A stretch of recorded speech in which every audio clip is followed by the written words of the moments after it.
7.5 বছর পর মা ছেলের দেখা। উন্নত চিকিৎসার জন্য যুক্তরাজ্য গিয়ে লন্ডন ক্লিনিকে ভর্তি হলেন বেগম জিয়া। দ্রুত বিএনপি নেত্রীর সুস্থতা কামনা নেতা কর্মীদের। জাতীয় নির্বাচনের পাশাপাশি স্থানীয় সরকার নির্বাচনেরও প্রস্তুতি নিচ্ছে অন্তর্বর্তী সরকার। ইআইবির ভাইস প্রেসিডেন্টের সঙ্গে সাক্ষাতে প্রধান উপদেষ্টা। বৃহস্পতিবার ঢাকার আলিয়া মাদ্রাসায় বসবে বিডিআর মামলার কোর্ট। নিরপরাধ সদস্যদের মুক্তি ও চাকরি ফেরতের দাবিতে আলটিমেটাম। শাহবাগ অবরোধের হুঁশিয়ারি। জুলাই ঘোষণাপত্রের দাবিতে ঢাকা, নরসিংদী, কুমিল্লায় জনসংযোগ, লিফলেট বিতরণ। এখনও সরকারের দৃশ্যমান পদক্ষেপ না থাকায় অভ্যুত্থানকারী শিক্ষার্থীদের বিস্ময়।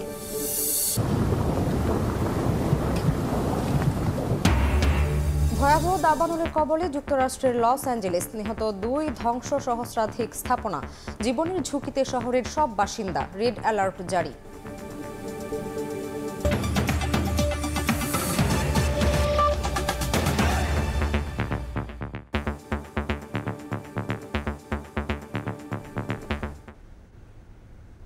প্রবাসের সময়ের সঙ্গে আছি আমি শামীমা শাম্মী। উন্নত চিকিৎসার জন্য লন্ডনে গেলেন বিএনপি চেয়ারপারসন বেগম খালেদা জিয়া। 7.5 বছর পর মায়ের সঙ্গে দেখা হলো ছেলে তারেক রহমানের। বিমানবন্দর থেকে বেগম জিয়াকে লন্ডন ক্লিনিকে নিয়ে যান ছেলে তারেক রহমান। চিকিৎসকদের পরামর্শে তাকে সেখানে ভর্তি করা হয়। দীর্ঘদিন পর নেত্রীকে কাছে পেয়ে উচ্ছ্বসিত যুক্তরাজ্য বিএনপির নেতাকর্মীরাও। দ্রুত দলের চেয়ারপারসনের সুস্থতা কামনা করেন তারা। আহমেদ সালেহিনের সহযোগিতায় লন্ডন থেকে শোয়েব কবিরের রিপোর্টে বিস্তারিত।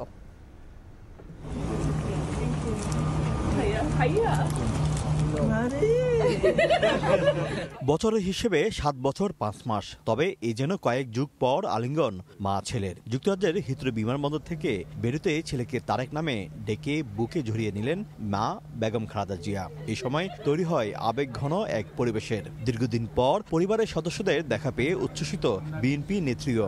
সঙ্গে ছিলেন পুত্রবধূ ডাক্তার জুবাইদা রহমান ও প্রয়াত ছোট ছেলে আরাফাত রহমান কোকর, সহধর্মিণী শর্মিলা রহমান সিথি এবং তার মেডিকেল বোর্ডের চিকিৎসকরা।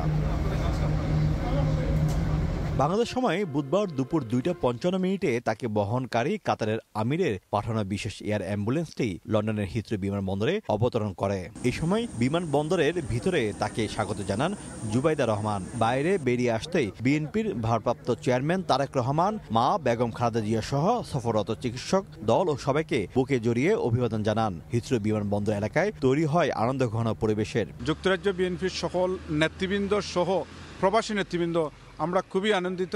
আজকে ম্যাডাম দীর্ঘদিন কারাভোগের পর এখানে মুক্তভাবে স্বাধীনভাবে এসেছেন।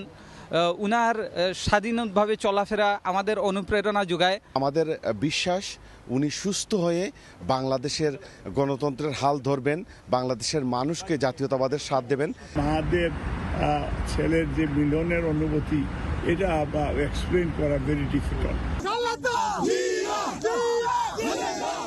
চিকিৎসকদের পরামর্শ মতে বেগম জিয়াকে নেওয়া হয় যুক্তরাজ্যের লন্ডন ক্লিনিকে। ছেলে তারেক রহমান নিজেই গাড়ি চালিয়ে মা বেগম জিয়াকে হাসপাতালে নিয়ে যান। হুইল চেয়ারে করে ভেতরে প্রবেশ করেন বেগম খালেদা জিয়া। চিকিৎসকরা জানিয়েছেন, লন্ডন ক্লিনিকের বিশেষজ্ঞ চিকিৎসকদের পরামর্শ অনুযায়ী সেখানে তিনি ভর্তি হয়েছেন। উনি স্ট্যাবল আছে, ওনাকে ভর্তি করা হয়েছে। উনি লন্ডন ক্লিনিকে চিকিৎসাধীন থাকবেন যতদিন এখানকার চিকিৎসকরা মনে করবেন ভর্তি থাকা প্রয়োজন। তারপরে উনি ওনার বড় ছেলে আমাদের দলের ভারপ্রাপ্ত চেয়ারম্যান জনাব তারেক রহমান সাহেবের বাসভবনে হয়তো উনি ওনার এখান থেকে ছুটি দিলে কয়েকদিন হয়তো ওখানে থেকেও উনি ফলো আপে থাকবেন।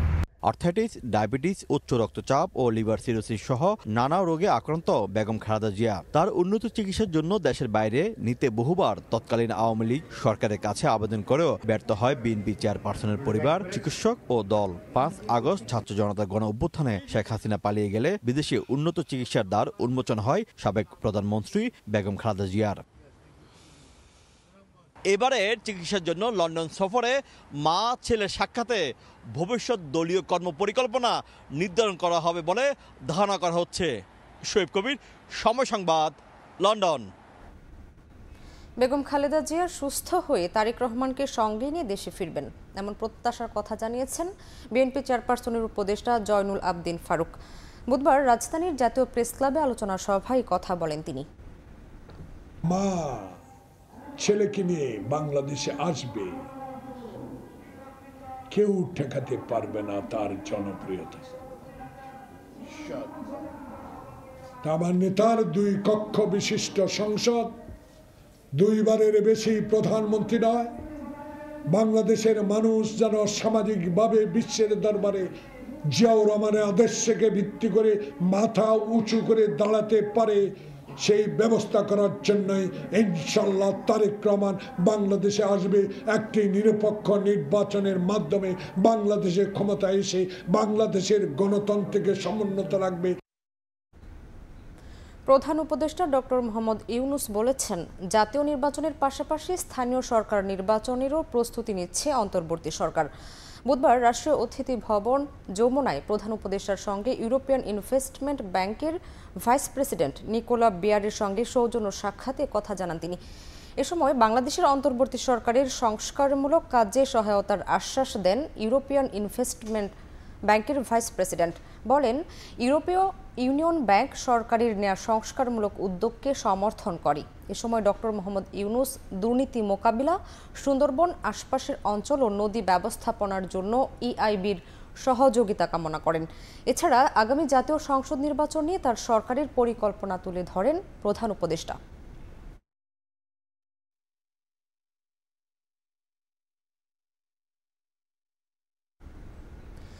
জুলাই গণহত্যা ও গুম খুনের মামলায় বিচারে বাংলাদেশে প্রত্যাবর্তনের আহ্বানের মধ্যে ভারতে শেখ হাসিনার অবস্থানের মেয়াদ বাড়ালো দিল্লি, এমন তথ্য জানিয়েছে হিন্দুস্তান টাইমসের প্রতিবেদন। জানা যায়নি মেয়াদ।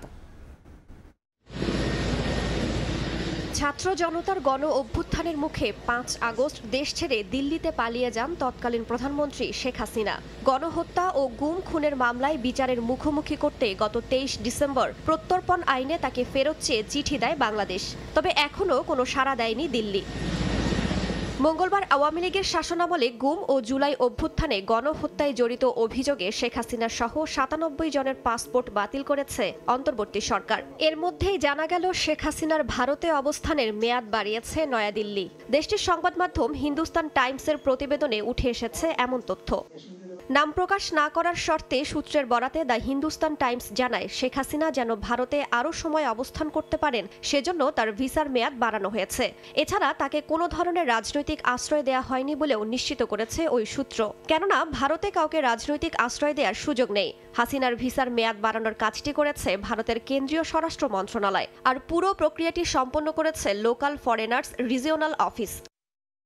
এদিকে আনন্দবাজারের প্রতিবেদনও বলা হয়েছে, দিল্লির ফরেন রিজিওনাল রেজিস্ট্রেশন অফিসের মাধ্যমে আবেদন করিয়ে শেখ হাসিনাকে ভারতে বসবাসের বৈধতা দেওয়া হয়েছে। তবে কতদিনের জন্য এই ছাড়পত্র দেওয়া হয়েছে তা এখনও স্পষ্ট নয়। হাসিনাকে বাংলাদেশে ফেরত পাঠানোর প্রশ্ন উঠছে না বলেও ইঙ্গিত দেওয়া হয়েছে প্রতিবেদনে। গত 5 আগস্ট দেশ ছেড়ে পালানোর পর থেকে শেখ হাসিনা দিল্লির একটি সেফ হাউসে আছেন। রাইসা জান্নাত, সময় সংবাদ। শেখ হাসিনাকে ভারতে বসবাসের বৈধতা দেওয়ার বিষয়টি বাংলাদেশের মানুষ ভালোভাবে নেয়নি বলে মন্তব্য করেছেন বিএনপির সিনিয়র যুগ্ম মহাসচিব রুহুল কবির রিজভী। বুধবার রাজধানীর গেন্ডারিয়ায় জুলাই অভ্যুত্থানে শহীদ 4 জনের পরিবারের সঙ্গে সাক্ষাৎ করে একথা বলেন তিনি। তার অভিযোগ, আন্তর্জাতিক প্রেসক্রিপশনে নিত্যপণ্যের দাম বাড়িয়ে জনগণের জীবন কঠিন করে তুলেছে সরকার।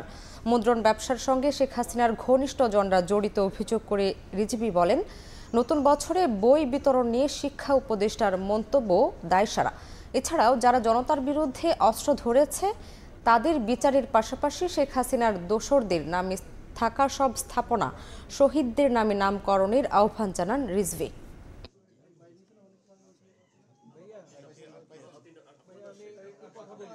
তাদের বোঝা উচিত যে শেখ হাসিনা যে শিশু হত্যাকারী, কিশোর হত্যাকারী, সেই হত্যাকারীকে একটি গণতান্ত্রিক দেশ কিভাবে তাকে আশ্রয় দিয়ে সেখানে তার ভিসার মেয়াদ বাড়ান, এইটা সারা দেশের বাংলাদেশের মানুষ এটাকে ইতিবাচকভাবে নেয়নি। দেশের মানুষের দেশপ্রেম এত উঁচু পর্যায়ে যে তোমরা যতই বাংলাদেশের বিরুদ্ধে অপপ্রচার এবং আগ্রাসী মনোভাব পোষণ করো না কেন, বাংলাদেশ তার স্বাধীনতা, সার্বভৌমত্ব এবং গণতন্ত্র রক্ষায় অতন্দ্র প্রহরীর মতো তারা থাকবে। এদিকে পূর্বাচল প্রকল্পে প্লট বরাদ্দে শেখ হাসিনা সহ তার পরিবারের বিরুদ্ধে অনিয়মের প্রমাণ মিলেছে। শিগগিরই তাদের বিরুদ্ধে আইনি ব্যবস্থা নেওয়া হবে বলে জানিয়েছেন দুদকের মহাপরিচালক। এদিন ইসলামী ব্যাংক থেকে 993 কোটি টাকা লুটপাটের অভিযোগে এস আলমের ছেলেসহ 54 জনের বিরুদ্ধে মামলা করেছে। আর নিয়োগ জালিয়াতিতে জড়িত থাকার দায়ে ঢাকা ওয়াসার একচ্ছত্র নিয়ন্ত্রণকারী তাকসিম এ খানের বিরুদ্ধে মামলা করেছে সংস্থাটি। ক্ষমতার অপব্যবহার করে অনিয়ম ও দুর্নীতির মাধ্যমে পূর্বাচল নতুন শহরে প্রকল্পে 10 কাঠা করে 6টি প্লট বরাদ্দ নেন সাবেক প্রধানমন্ত্রী শেখ হাসিনা ও তার পরিবারের সদস্যরা। এই অভিযোগে সম্প্রতি শেখ হাসিনা ও তার বোন শেখ রেহেনা সহ 6 জনের বিরুদ্ধে অনুসন্ধানে নামে দুদক। বুধবার দুদকের মহাপরিচালক জানালেন, অনুসন্ধানে মিলেছে এসব অনিয়মের প্রমাণও। রাজুকের পূর্বাচল প্রকল্পের 60 কাঠা বরাদ্দ সংক্রান্ত বিষয়ে আমরা আপনাদেরকে শীঘ্রই ভালো কিছু তথ্য দিতে পারবো। আমরা যে রেকর্ডপত্র পেয়েছি তাতে সুস্পষ্টভাবে ক্ষমতার অপব্যবহারের এখানে প্রমাণাদি রয়েছে। দীর্ঘদিন ধরে চলা এস আলম গ্রুপের দুর্নীতি দৃশ্যমান হচ্ছে। ইসলামী ব্যাংকের চট্টগ্রামের জুবলি রোড শাখা থেকে 993 কোটি 70 লাখ টাকা আত্মসাতের অভিযোগে মামলা হয়েছে। আসামির তালিকায় আছেন ব্যাংকের সাবেক চেয়ারম্যান ও এস আলম গ্রুপের চেয়ারম্যান সাইফুল আলমের ছেলেসহ 54 জন।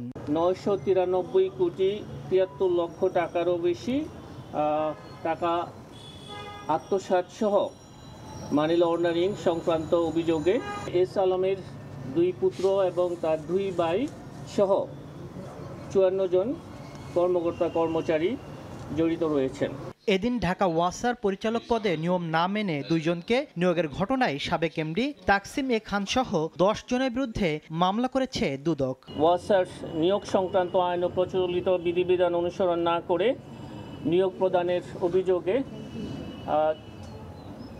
সাবেক ব্যবস্থাপনা পরিচালক তাসিম আহমেদ খান সহ অন্যান্যদের বিরুদ্ধে একটি মামলা রুজুর সিদ্ধান্ত গৃহীত হয়েছে। প্রায় 87 কোটি টাকার অবৈধ সম্পদ অর্জনের অভিযোগে মামলা করা হয়েছে দিনাজপুর 3 আসনের সাবেক এমপি ইকবাল রহিম ও তার স্ত্রীর বিরুদ্ধে।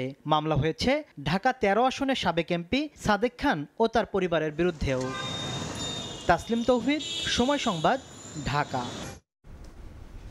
চাকরিচ্যুত বিডিআর সদস্যদের পুনর্বহালির দাবি জানিয়েছেন স্বজনরা। একই সঙ্গে বিস্ফোরক আইনের মামলায় কারাগারে থাকা নিরপরাধ সদস্যদের 24 ঘন্টার মধ্যে মুক্তির আলটিমেটাম দিয়েছেন। বৃহস্পতিবার ঢাকার আলিয়া মাদ্রাসায় বসবে বিডিআর মামলার কোর্ট।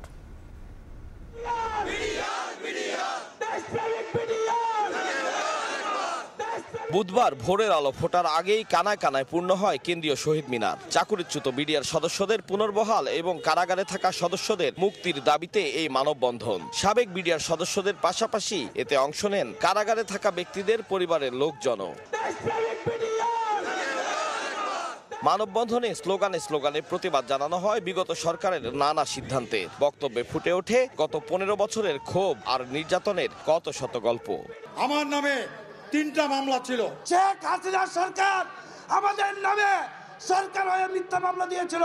বিডিআর পরিবারের সদস্যরা বলেন, তৎকালীন সরকার প্রধান শেখ হাসিনার নীল নকশার অংশ হিসেবেই 2009 সালে পরীক্ষিত সেনা কর্মকর্তাদের হত্যা করা হয়। আমাদের দাবি বিডিআর পুনর্বাসন করতে হবে।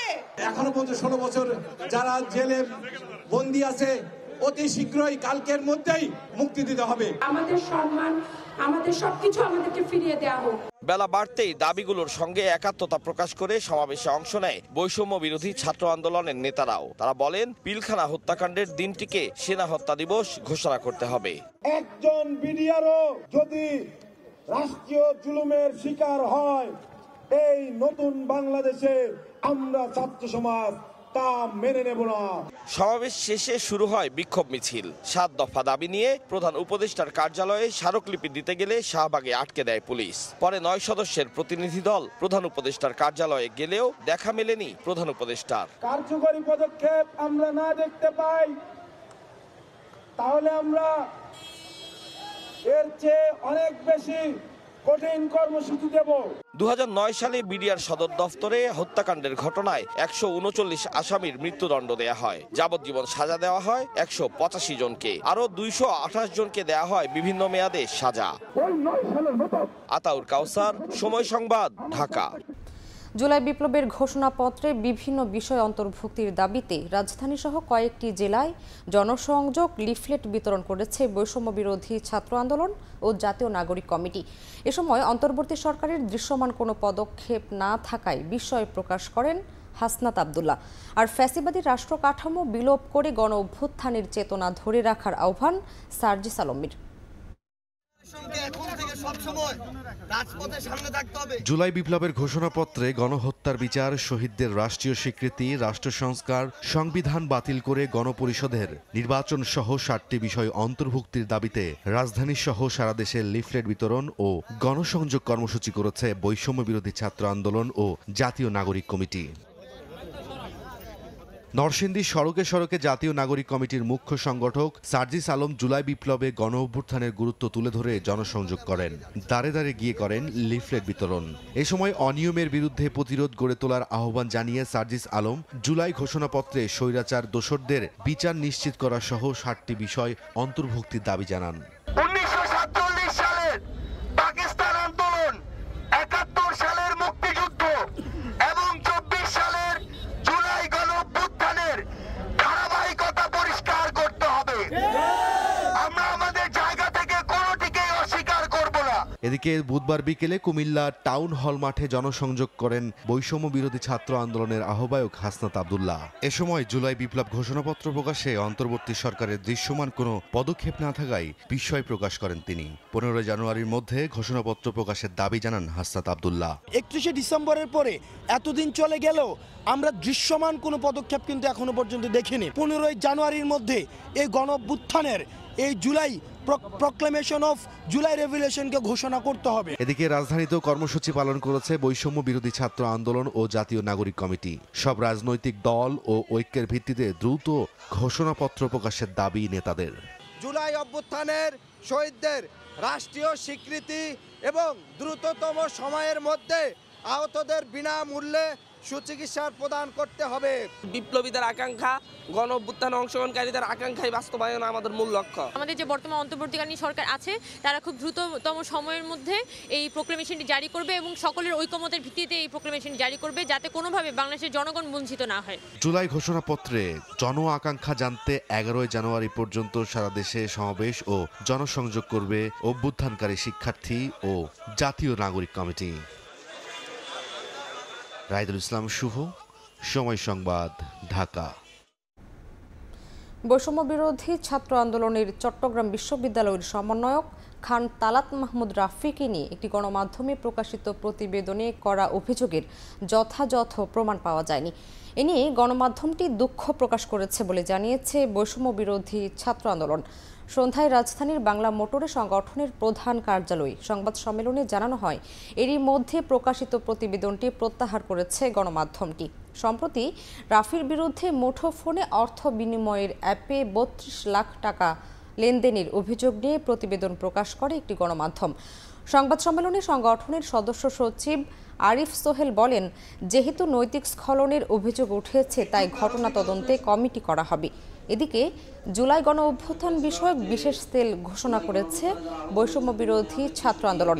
সেলটি শহীদ পরিবারগুলোর পুনর্বাসন এবং আহতদের চিকিৎসা নিশ্চিতের পাশাপাশি গণহত্যায় জড়িতদের বিচার নিশ্চিতেও কাজ করবে।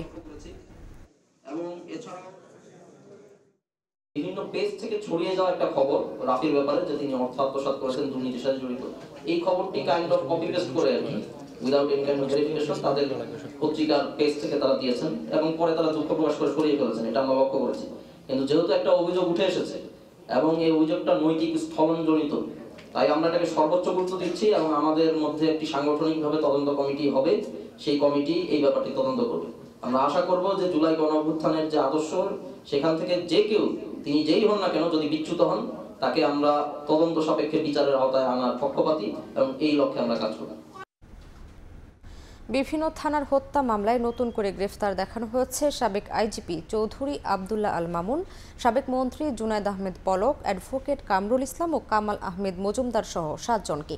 বুধবার ঢাকার চিফ মেট্রোপলিটন ম্যাজিস্ট্রেট আদালতে তাদের হাজির করে নতুন মামলাগুলোতে গ্রেফতার দেখানোর আবেদন করেন মামলার তদন্ত কর্মকর্তারা। পরে উভয় পক্ষের আইনজীবীদের শুনানি শেষে মেট্রোপলিটন ম্যাজিস্ট্রেট মোহাম্মদ জিয়াদুর রহমানের আদালত তাদের গ্রেফতারের আদেশ দেন।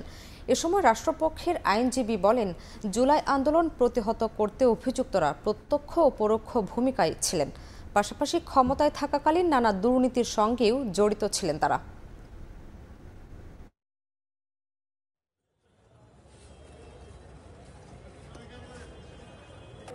অ্যাডভোকেট কামরুল ইসলামকে লালবাগ থানার একটা মামলায় তদন্তকারী কর্মকর্তা গ্রেফতার দেখানোর আবেদন করলে বিজ্ঞ আদালত মঞ্জুর করেন। এই মামলায় তাকে গ্রেফতার দেখিয়েছে। এই মামলায় এজাহারভুক্ত 10 নম্বর আসামি, যার বিরুদ্ধে সুস্পষ্ট কোনো অভিযোগ নাই। অভিযোগ না থাকা সত্ত্বেও তাকে এই মামলায় গ্রেফতার দেখিয়েছে। বিগত মামলাগুলোর মতো ইতিপূর্বে 10টা মামলায় গ্রেফতার দেখিয়েছে। ঢাকার বিভিন্ন হত্যা মামলায় তাদেরকে বিভিন্ন থানা মামলায় তদন্তকারী কর্মকর্তা তাদেরকে গ্রেফতার দেখানোর জন্য আদালতে উপস্থাপন করেন। তাদের এই মামলার সঙ্গে তাদের জড়িত থাকার বিষয়টা তদন্তকারী কর্মকর্তার নিকট স্পষ্ট হওয়ার কারণে এবং মামলার গুণাগুণ বিশ্লেষণ করে বিজ্ঞ আদালত তাদেরকে এই মামলাগুলোতে গ্রেফতার দেখান। চাঁপাইনবাবগঞ্জ সীমান্তে আন্তর্জাতিক নিয়ম লঙ্ঘন করেছে ভারত। শূন্যরেখা থেকে 50 গজ এগিয়ে কাঁটাতারের বেড়া দেওয়ার চেষ্টা করছে বিএসএফ। এ নিয়ে গত 2 দিন ধরে শিবগঞ্জের চৌকা সীমান্তে চলছে উত্তেজনা। 2 দফা পতাকা বৈঠক হলেও সমাধান মেলেনি। বুধবারও বিএসএফ বেড়া দেওয়ার চেষ্টা করলে বাধা দেয় বিজিবি। তাদের সঙ্গে অবস্থান নেন স্থানীয়রাও। আন্তর্জাতিক আইন ভঙ্গ করে সীমান্তের নোম্যান্স ল্যান্ড থেকে 50 গজ এগিয়ে বাংলাদেশের অভ্যন্তরে ভারত একটি কাঁচা রাস্তা নির্মাণ করেছে। চাঁপাইনবাবগঞ্জের শিবগঞ্জের চৌকা সীমান্তে সেই রাস্তার পাশে কাঁটাতারের বেড়া নির্মাণকে কেন্দ্র করে বিজিবি ও বিএসএফ এর মধ্যে 2 দিন ধরে চলছে উত্তেজনা। এদিকে দফায় দফায় বিজিবির বাধা উপেক্ষা করে বেড়া নির্মাণের চেষ্টা চালিয়ে যাচ্ছে বিএসএফ। বুধবার সকালেও আবারও সীমান্ত আইন লঙ্ঘন করে ভারতীয় সীমান্তরক্ষী বাহিনী কাঁটাতারের বেড়া নির্মাণের চেষ্টা করলে বাধা দেয় বিজিবি। সীমান্তের এমন ঘটনায় ক্ষোভ জানিয়েছেন বাংলাদেশিরা। ভারতীয় সীমান্তরক্ষী বাহিনীর অবৈধ কর্মকাণ্ডকে প্রতিহত করতে বিজেপির সঙ্গে তারাও সীমান্ত এলাকায় অবস্থান করছেন। একইভাবে ভারতীয় নাগরিকদেরও বিএসএফ এর সঙ্গে অবস্থান নেয়ার খবর পাওয়া গেছে। তারা নতুন করে মাটি তুলে আবার নতুন করে তারা আমাদের বাংলাদেশের সাইডে তারা নতুন করে কাঁটাতার নির্মাণ করছে। এটা আমাদের বিজিবি বাধা প্রদান করেছে, এই নিয়ে একটা উত্তেজনা। শক্তির বলে গায়ে জোরে যেটা হয় একজন রাষ্ট্র যেটা মানে করতে যাচ্ছে ভারত, এটা কিন্তু অন্যায়। রাষ্ট্রীয় কোনো পদক্ষেপ দরকার, তাহলে এটা সুষ্ঠু সমাধান হবে। বর্তমানে পরিস্থিতি শান্ত থাকলেও উভয় বাহিনী সতর্ক অবস্থানে রয়েছে বলে জানান 59 বিজিবি ব্যাটালিয়নের অধিনায়ক লেফটেন্যান্ট কর্নেল গোলাম কিবরিয়া। ইন্ডিয়ার ভিতরে 100 গজ ভিতরে তারা কাঁটাতার করার জন্য পূর্ব প্রস্তুতি কিছু কাজ শুরু করেছিল এবং আমরা বাধা দিয়েছি। আমরা চাচ্ছি অফিসিয়ালি কমান্ডেন্ট লেভেলে কথা বলবো, ফ্ল্যাগ মিটিং এর মাধ্যমে আমরা বিষয়টি সমাধান করছি। সোম মঙ্গলবার নিয়ে 2 দফা পতাকা বৈঠক অনুষ্ঠিত হলেও কোনো সিদ্ধান্তে আসতে পারেনি 2 দেশের সীমান্তরক্ষী বাহিনী। সময় সংবাদ, চাঁপাইনবাবগঞ্জ। সুনামগঞ্জের বিশ্বম্ভরপুর সীমান্তে বিএসএফের গুলিতে এক যুবক নিহত হয়েছেন। বুধবার সন্ধ্যায় ধনপুরের গামারিতলা সীমান্তের 0 পয়েন্ট এলাকায় কয়েকজন যুবক অবস্থান করছিলেন। এ সময় হঠাৎ বিএসএফ তাদের লক্ষ্য করে গুলি ছোড়ে। এতে গুলিবিদ্ধ হন গামারিতলার যুবক সাইদুল ইসলাম। পরে তাকে উদ্ধার করে সদর হাসপাতালে নিলে চিকিৎসক মৃত ঘোষণা করেন। সাইদুলের শরীরে 2টি বুলেট পাওয়া গেছে বলে জানিয়েছেন চিকিৎসক।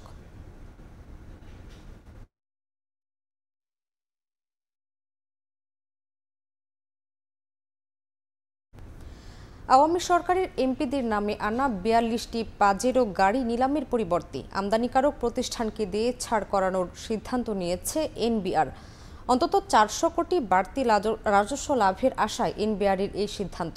প্রতিটির শুল্ক বাবদ 8.5 কোটি টাকা পরিশোধের মাধ্যমে 24টি গাড়ি ডেলিভারি নিতে চট্টগ্রাম কাস্টম হাউস আমদানিকারকদের কাছে চিঠি পাঠিয়েছে।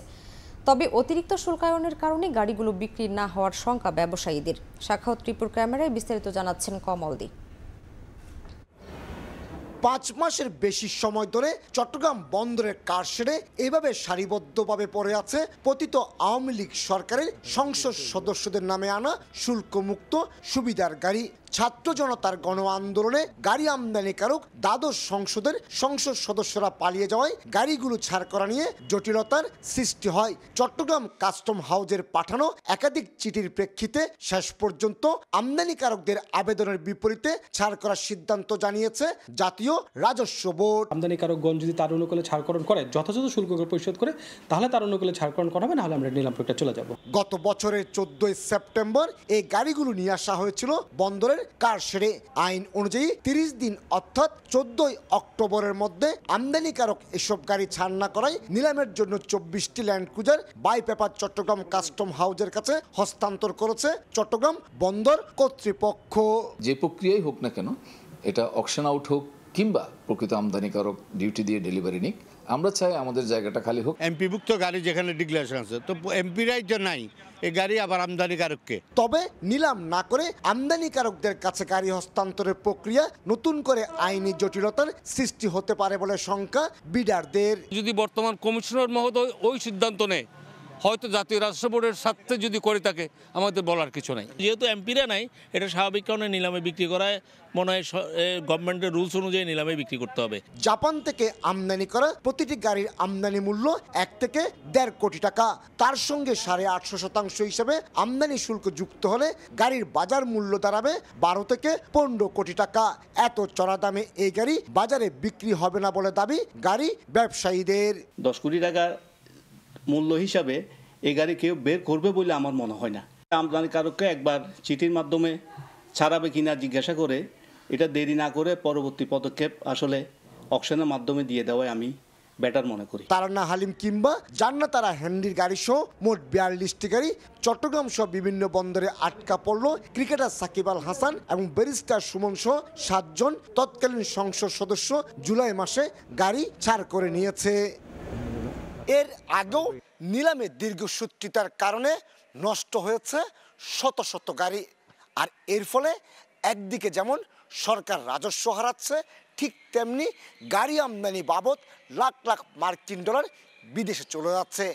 এবার যেহেতু এমপি সুবিধায় আনা 24টি গাড়ি আমদানিকারকদের ছাড় করার সুবিধা দেওয়া হয়েছে, তাই হয়তোবা গাড়িগুলো নষ্ট হওয়া থেকে বাঁচবে। আর এতে সাশ্রয় হবে অন্তত 200 কোটি টাকা। চট্টগ্রাম বন্দরের কারশেড থেকে কমল দে, সময় সংবাদ। অর্ধশতাধিক পণ্য ও সেবায় ভ্যাট এবং শুল্ক কর বাড়ানোর উদ্যোগের পর এবার এসি, ফ্রিজ, মোটরসাইকেল ও কম্প্রেসর শিল্পের আয়কর দ্বিগুণ বাড়িয়ে দিল রাজস্ব বোর্ড। এতে এসব পণ্যের দাম বেড়ে যাওয়ার শঙ্কার পাশাপাশি দেশি বিদেশি বিনিয়োগ বাধাগ্রস্ত হতে পারে, শিল্পগুলো মুখ থুবড়ে পড়তে পারে বলে আশঙ্কা অর্থনীতিবিদদের। মোটরসাইকেল, রেফ্রিজারেটর, শীতাতাপ নিয়ন্ত্রণ যন্ত্র, এসি ও কম্প্রেসর শিল্পের আয়কর 10% থেকে বাড়িয়ে 20% করা হয়েছে। মঙ্গলবার এ সংক্রান্ত প্রজ্ঞাপন জারি করে জাতীয় রাজস্ব বোর্ড এনবিআর। নতুন করহার 2025-26 কর বর্ষ থেকে কার্যকর হবে। এনবিআর সূত্র বলছে, এসব শিল্পের যন্ত্রপাতি আমদানিতে দেয়া 2% অগ্রিম করও বাড়ানো হতে পারে। এভাবে কর বাড়ালে ব্যবসার খরচ বেড়ে যাওয়ার শঙ্কা দেখছেন ব্যবসায়ীরা, যার প্রভাব পড়তে পারে পুরো অর্থনীতিতে।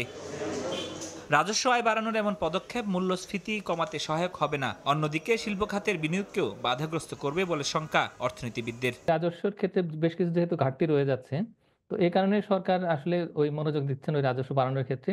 কিন্তু রাজস্ব যতটুকু বাড়ানো হবে, দেখা যাবে কি যে তার আসলে একটা নেতিবাচক প্রভাব পড়ছে অর্থনীতিতে। জনগণের ভোগ ব্যয় বেড়ে যাবে, মূল্যস্ফীতি বেড়ে যাবে, এবং একই সঙ্গে যে এখানে বিনিয়োগ, দেশি বিদেশি বিনিয়োগ দুটোই কিন্তু কমে যাওয়ার যথেষ্ট আশঙ্কা রয়েছে। এর বাইরে কর্মসংস্থানও ক্ষতিগ্রস্ত হতে পারে বলে মনে করেন অর্থনীতিবিদরা। ফরহাদুর রহমান, সময় সংবাদ, ঢাকা। চট্টগ্রাম বিশ্ববিদ্যালয়ে পোষ্যসহ সব অযৌক্তিক কোটা বাতিল ও জুলাই আন্দোলনে হত্যাকারীদের বিচার সহ 9 দফা দাবিতে এবার আমরণ অনশন করছেন 6 জন শিক্ষার্থী। অবস্থান কর্মসূচিতে যোগ দিয়েছে আরও অনেক শিক্ষার্থী। এদিকে পোষ্য কোটা পুনর্বহালের দাবিতে রাজশাহী বিশ্ববিদ্যালয়ের কর্মকর্তা ও কর্মচারীরা পূর্ণ দিবস কর্মবিরতি পালন করেছেন।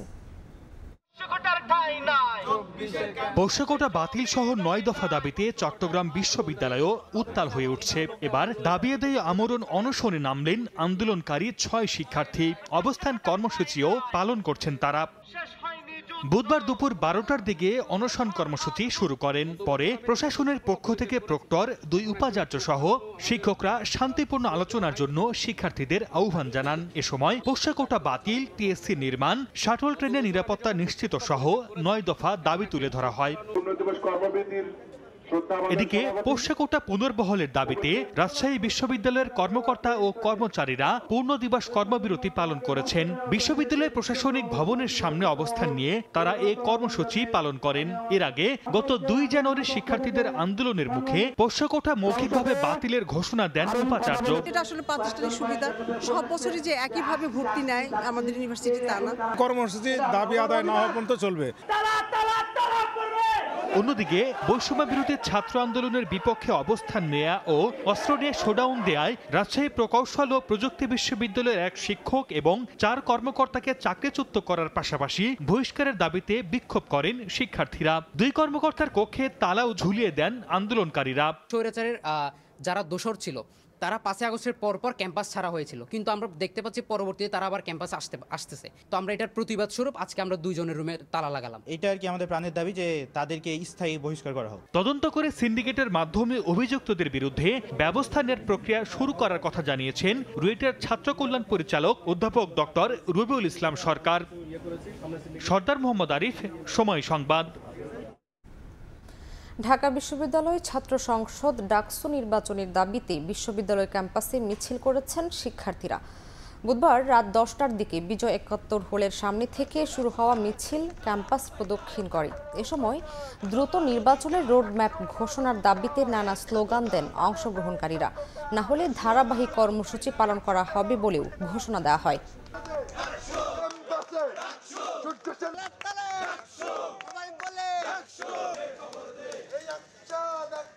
আজকে সাধারণ শিক্ষার্থীরা বিক্ষুব্ধ হয়ে স্বপ্রণোদিত হয়ে আজকের এই মিছিল বের করেছে, কারণ প্রত্যেকে এখন মনে করছে বিশ্ববিদ্যালয়ের সার্বিক নিরাপত্তা এবং শৃঙ্খলা রক্ষার্থে ডাকসু দেওয়া প্রয়োজন।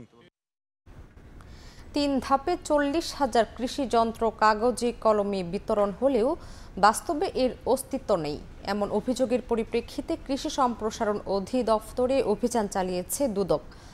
বুধবার দুপুরে সংস্থার 3 সদস্যের প্রতিনিধি দল অধিদপ্তরের মহাপরিচালকের জিজ্ঞাসাবাদ করে নানা অনিয়মের সত্যতা পায়।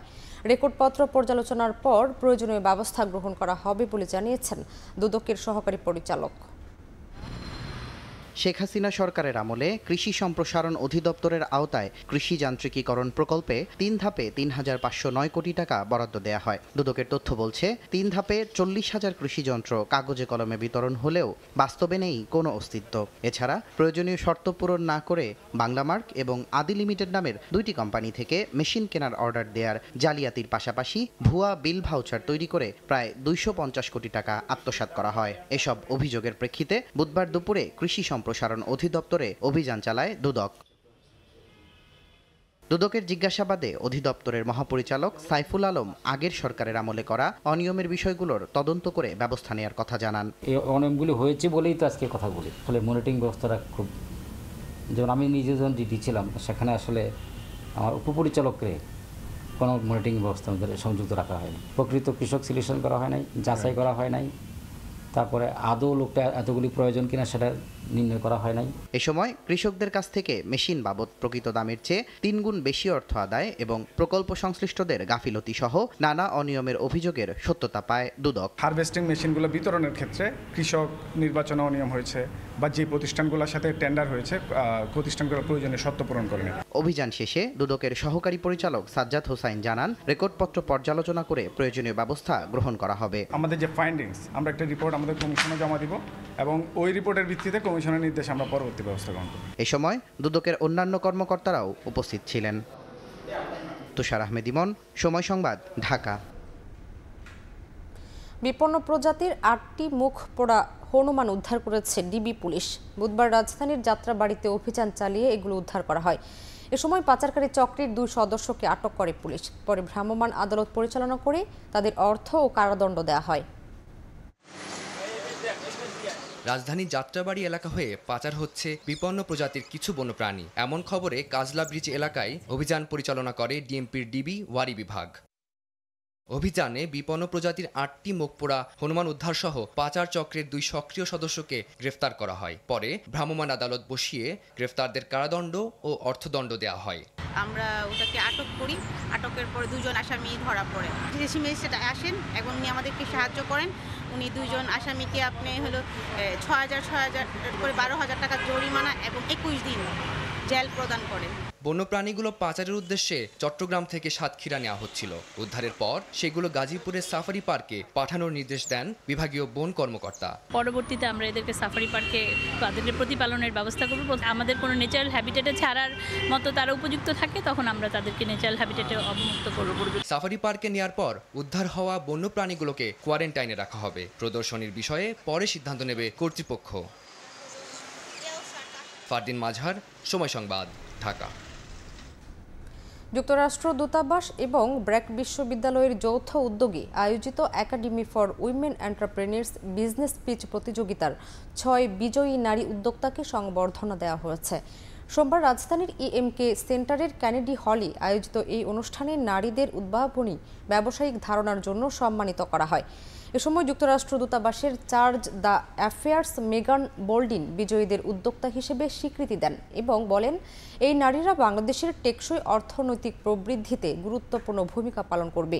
বিজয়ীদের মধ্য থেকে সিলেট, কুমিল্লা, বরিশাল, খাগড়াছড়ি, যশোর, চট্টগ্রাম এবং ঢাকার প্রতিনিধিরা অংশ নেন। প্রোগ্রামটি যুক্তরাষ্ট্রের উদ্যোগে 2022 সালে বাংলাদেশে শুরু হয় এবং এর মাধ্যমে দেশের 140 জন নারী উদ্যোক্তা প্রশিক্ষণ পেয়েছেন। এটি বিশেষত প্রান্তিক, আদিবাসী এবং সুবিধা বঞ্চিত নারীদের ক্ষমতায়নে সহায়তা করছে। অনুষ্ঠানে ব্র্যাক বিশ্ববিদ্যালয়ের সেন্টার ফর এন্টারপ্রেনিয়রশিপ ডেভেলপমেন্টের প্রতিনিধিরাও বক্তব্য রাখেন।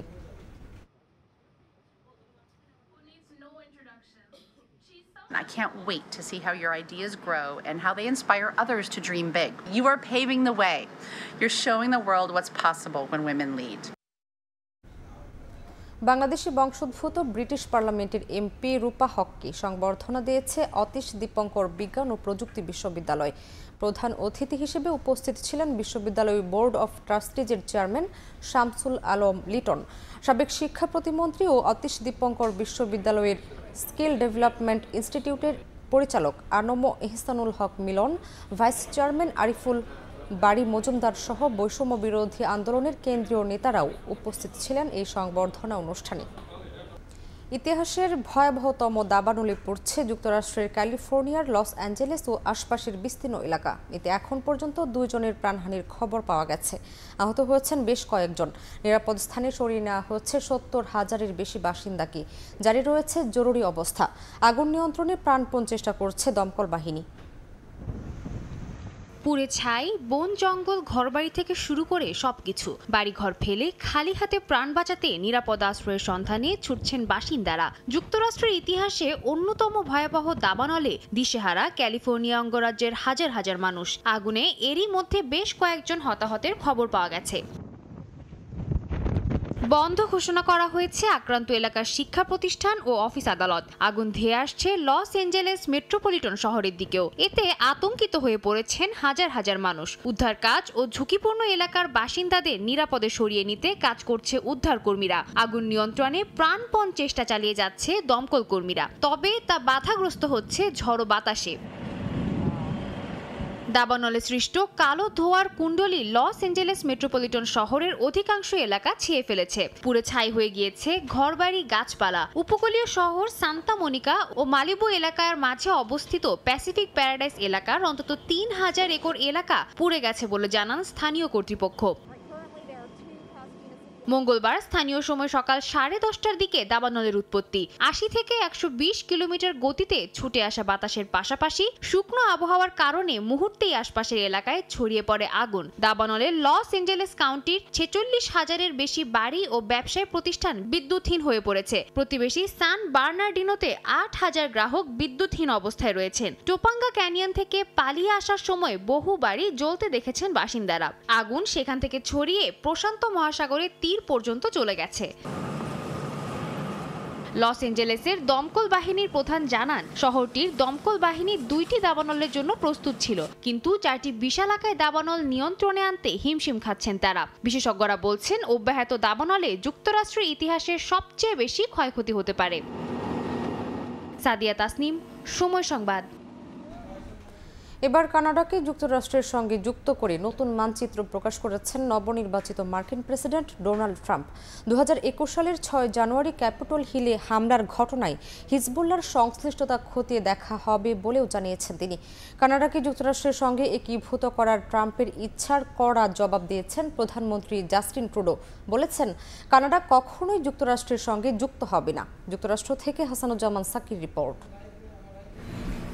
আবারও বিস্ফোরক মন্তব্য করে আলোচনার কেন্দ্রে নবনির্বাচিত মার্কিন প্রেসিডেন্ট ডোনাল্ড ট্রাম্প। মঙ্গলবার যুক্তরাষ্ট্রের ফ্লোরিডায় সংবাদ সম্মেলন করেন তিনি। কথা বলেন, মার্কিন ক্যাপিটল হিলে হামলা, যুক্তরাষ্ট্রের সঙ্গে কানাডাকে একীভূত করা, গ্রিনল্যান্ডের নিয়ন্ত্রণ নেওয়া সহ বিভিন্ন ইস্যুতে।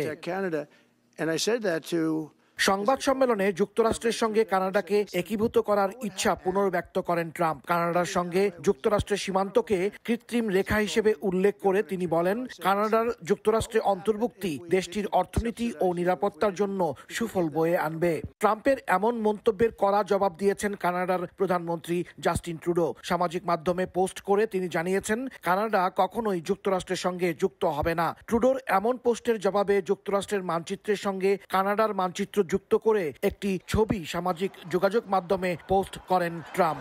হামলার পেছনে ইরান সমর্থিত সশস্ত্র গোষ্ঠী হিজবুল্লাহ জড়িত কিনা তা তদন্ত করা উচিত বলেও মন্তব্য করেন ট্রাম্প। যদিও গোষ্ঠীটির কী ধরনের সম্পৃক্ততার কথা বলেছেন তা খোলাসা করেননি নবনির্বাচিত মার্কিন president. We have to find out about Hezbollah. We have to find out about who exactly was in that whole thing, because people that did some bad things were not prosecuted. You know, I see it all the time, and you see it too.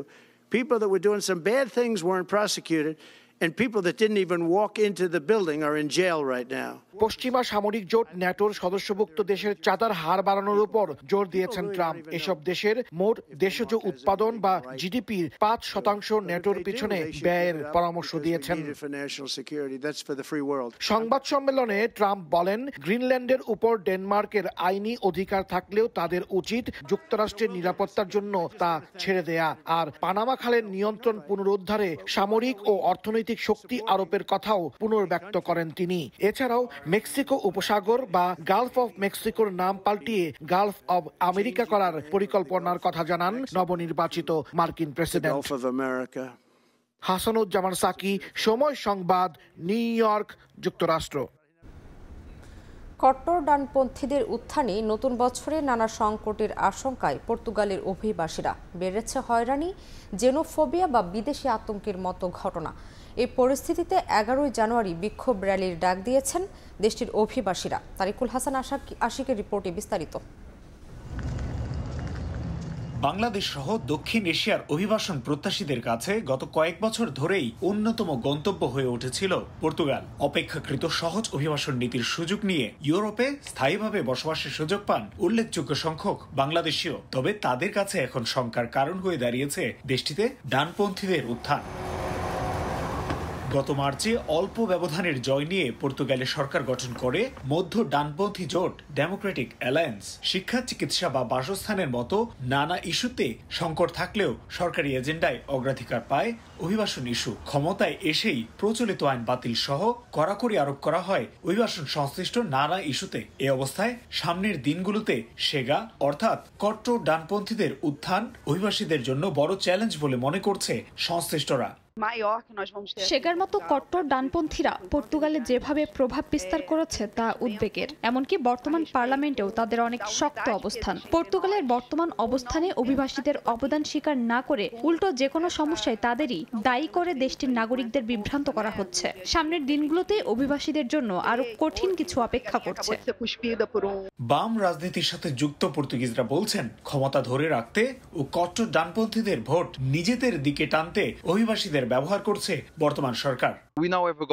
বর্তমান সরকার পার্লামেন্টে সংখ্যালঘু, যেটির অর্থ যে কোনো সময়ই মধ্যবর্তী নির্বাচনের জন্য সরকার প্রস্তুত। তাই সেগারের মতো কঠোর ডান বা অভিবাসন বিরোধীদের এজেন্ডা বাস্তবায়নকেই বেছে নেওয়া হয়েছে। ফলাফল গত কয়েক মাসে ভিসায় কড়াকড়ি আরোপ বা সম্প্রতি মার্তিম মনিজে পুলিশের হয়রানিমূলক তল্লাশি। নিয়ম বহির্ভূতভাবে নানা ক্ষেত্রে অভিবাসীদের হয়রানি ও বৈষম্যমূলক আচরণের প্রতিবাদে 11 জানুয়ারি বিকেল 3টায় লিসবনের আলামেদা পার্ক থেকে মার্তিম মুনিজ অভিমুখে বিক্ষোভ র্যালির ডাক দিয়েছে পর্তুগালের সুশীল সমাজ ও বিভিন্ন অভিবাসন সংস্থা। তল্লাশির নামে হয়রানি বা জেনোফোবিয়া বাড়ার মতো সাম্প্রতিক নানা ঘটনা বলছে অভিবাসন ইস্যুতে অনেকটাই পাল্টে গেছে পর্তুগালের চিত্র। যারা রেসিডেন্স কার্ড পাওয়ার অপেক্ষায় রয়েছেন তাদের পাশাপাশি স্বস্তিতে নেই রেসিডেন্সধারীরাও। তাই পর্তুগালের আইনে অপরাধ, কোনো অভিবাসীর এমন যে কোনো কর্মকাণ্ডের প্রভাব পড়তে পারে সার্বিক অভিবাসন ব্যবস্থায়। তাই শুধু সচেতন হওয়াই যথেষ্ট নয়, দায়িত্ব নিতে হবে সচেতন করারও, এমনটাই বলছেন সংশ্লিষ্টরা। তারিকুল হাসান আশিক, সময় সংবাদ, লিসবন, পর্তুগাল। এ পর্যায়ে শীর্ষ সংবাদগুলো জানিয়ে দিচ্ছি আরেকবার।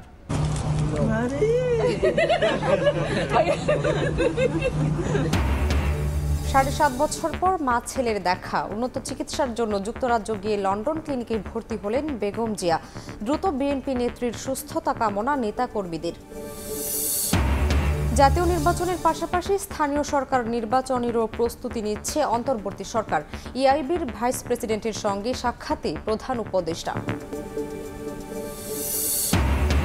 বৃহস্পতিবার ঢাকার আলিয়া মাদ্রাসায় বসবে বিডিআর মামলার কোর্ট। নিরপরাধ সদস্যদের মুক্তি ও চাকরি ফেরতের দাবিতে আলটিমেটাম।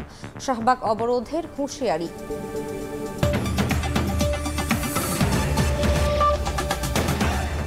এ ছিল প্রবাসী সময়। সঙ্গেই থাকুন সময়ের।